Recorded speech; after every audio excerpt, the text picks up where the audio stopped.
欢迎收听我们这一次深入探索哦。今天呢，我们要来聊聊廖老师对于宇宙的一些蛮特别的看法。对，特别是宇宙到底是啥？它又怎么跟我们的心，还有就是我们人本身，连在一起？嗯哼，我们手上是廖老师的一些文本啦。那今天的任务就是帮大家挖一挖这些关于实相啊、意识啊，还有我们自己角色的这些深刻观点。没错，我们会特别来看看廖老师怎么去分那个充满能量的宇宙，跟这个物质构成的世界。哦，能量跟物质。对，还有那个被当作真正源头的心，或者叫自己，这到底是个什么概念？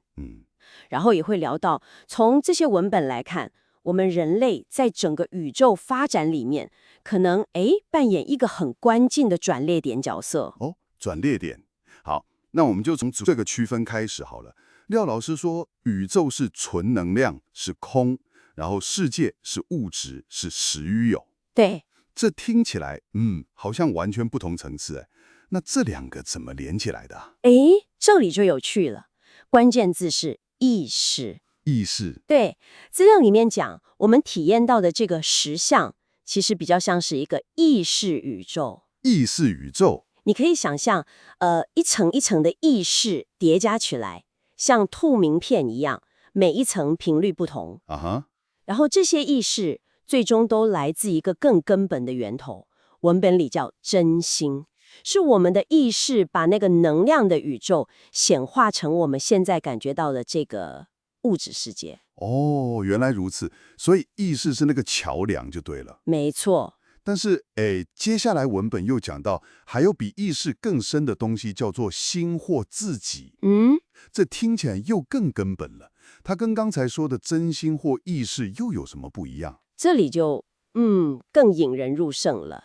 心在这些文本里被形容成是那个终极的实相本身，终极的实相，甚至叫元宇宙，一种完全静止的指态。它就是万物的那个真正的源头。指态。哦，对，然后自己就比较像是这个源头的创造的那个面向，是终极的创造者。创造者。那我们平常感觉到的那个有想法、有情绪的我，其实只是这个更大、更宏观的自己的一小部分而已。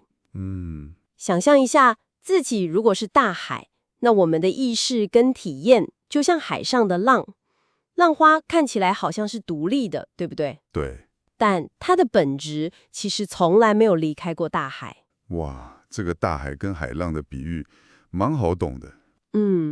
文本甚至还有点暗示说，这一切的发生可能只是因为自己的一种像是游戏，或者说有点无聊，想透过创造来体验自己。无聊，这说法也太有趣了吧？好，那我们人类在这个这么大的图景里面，到底在哪个位置啊？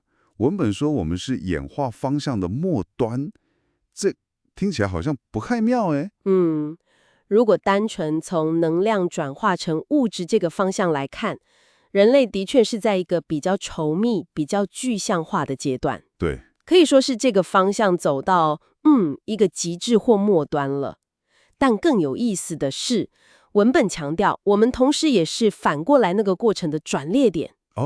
反过来的转捩点，意思就是人类有种很特别的潜力，我们可以透过比如说内在的修炼或是觉察，开始有意识的把这个物质形态的能量重新转化，提升回去，变回更高频的状态。哇，我们的头脑当然很厉害了，处理很多宇宙资讯，但是它的那个二元对立的思考方式，也很容易把我们卡在那个小小的我的认知里。对。所以目标就是要超越这个头脑的限制，重新连回那个更广大的自己，或者说心。所以这个转捩点的意思就是，我们可以选择不要只当那个物质化的终点，而是开始一个回家的旅程。可以这么说。那文本提到的一心不乱或是开悟，跟这个转化有关系吗？没错，关系可大了。一心不乱那种专注的状态，就被认为是一种能够穿透表层意识，去接触到更深层实相的方法。嗯哼，而所谓的开悟，从这些文本的角度来看，就是很深刻的体会到我等于自己。我等于自己。对，就是认识到，平常这个小小的我，跟那个宇宙的终极创造者，本质上是同一个。搞懂了这一点，就等于拿到那个转化的钥匙了。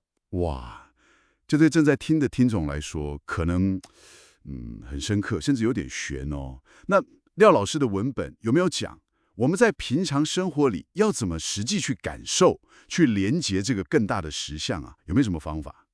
关键好像不在于学什么很复杂的技巧，哦，反而是一种根本心态上的转变，就是要开始用真心，也就是说要超越那个一直讲话、一直批判的那个思考的头脑。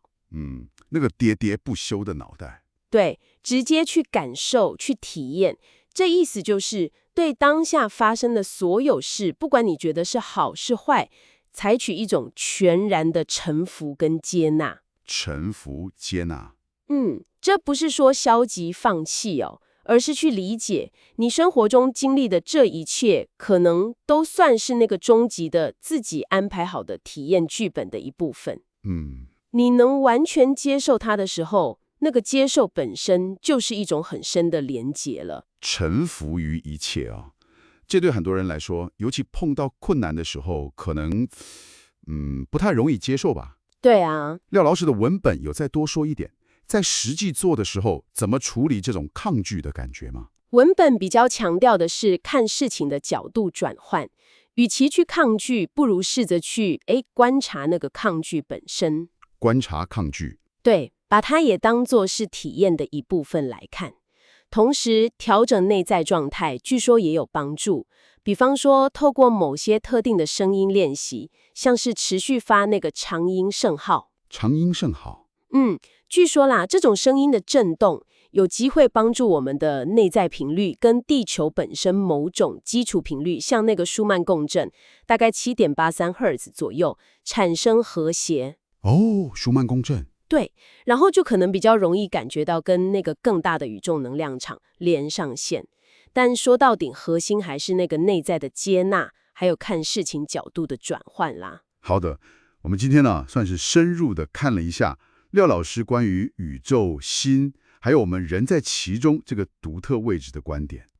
从能量跟物质的区别，聊到那个源头的心跟自己，再到人类作为转捩点的这个潜力。对，感觉那个核心思想好像就是要引导我们去做一个根本的重新定位嘛。